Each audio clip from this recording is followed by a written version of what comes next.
নমস্কার বন্ধুরা, কিচেন টেকনিকে আরও একটা নতুন পর্বে আপনাদের সবাইকে স্বাগত। আমি মধুমিতা। আজ আমি বানাবো লোটে মাছের ভাপা। আপনারা নিশ্চয়ই ভিন্ন স্বাদের লোটে মাছের রেসিপি বানিয়েছেন, তবে এই রেসিপিটা একদম অন্যরকম।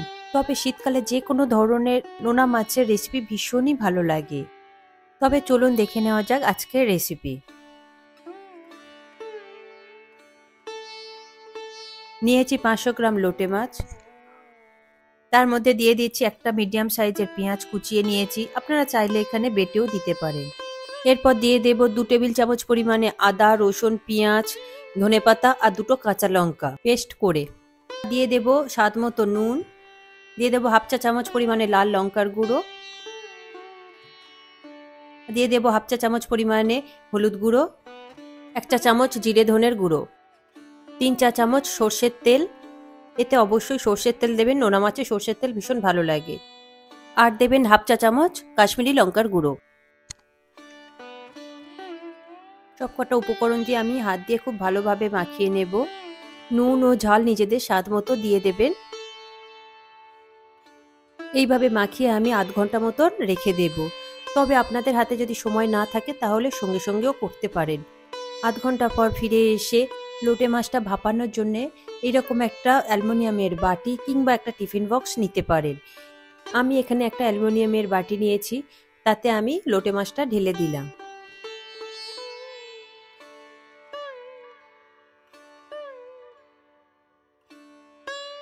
এরপর উপর থেকে আমি 2টো কাঁচা লঙ্কা দিয়ে দিলাম। আপনারা চাইলে উপর থেকে একটু ধনেপাতাও ছড়িয়ে দিতে পারেন, তবে আমি ধনেপাতা বেটে দিয়েছিলাম। এরপরে কড়াইতে অল্প জল দিয়ে জলটা গরম বসিয়ে দিয়েছিলাম, তার উপরে আমি বাটিটা বসিয়ে দিলাম আর 1 চা চামচ পরিমাণে সর্ষের তেল উপর থেকে ছড়িয়ে দিলাম।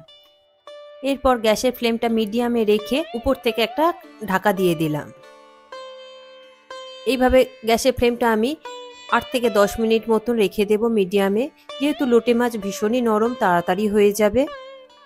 দেখুন আমি খুলে একবার দেখছি, দেখুন লোটে মাছ থেকে কতটা জল ছেড়েছে। আমি কিন্তু এখানে কোনো জল ইউজ করিনি। আবারও ঢাকা দিয়ে দিলাম।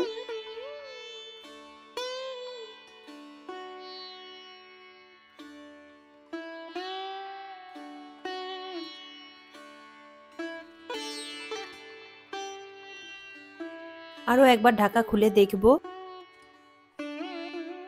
দেখুন আমার রেডি হয়ে গিয়েছে। আমি গ্যাসের ফ্লেমটা বন্ধ করে দিয়েছি আর হাফ চা চামচ পরিমাণে গরম মশলা দিয়ে দিলাম ওপর থেকে ছড়িয়ে। এরপর গ্যাস অফ করে 5 মিনিটের জন্য ঢেকে রেখে দেব। গরম ভাতের সাথে এই রেসিপিটা অসাধারণ লাগে। আপনারা অবশ্যই এই রকমভাবে একবার বানিয়ে দেখবেন, এর স্বাদ সত্যি অন্যরকম। তবে এই রেসিপিটা আপনাদের কেমন লাগলো কমেন্টে অবশ্যই জানাবেন। যদি এই রেসিপিটা আপনাদের ভালো লেগে থাকে তাহলে লাইক শেয়ার করবার অনুরোধ রইল। সাথে এই রকম সব নিত্য নতুন রেসিপি পাওয়ার জন্যে কিচেন টেকনিককে সাবস্ক্রাইব করে পাশে থাকার অনুরোধ রইল। তবে আজকের মতো এই পর্যন্ত, আবার দেখা হবে অন্য কোনো রেসিপির সাথে। সবাই ভালো থাকবেন, সুস্থ থাকবেন, ধন্যবাদ।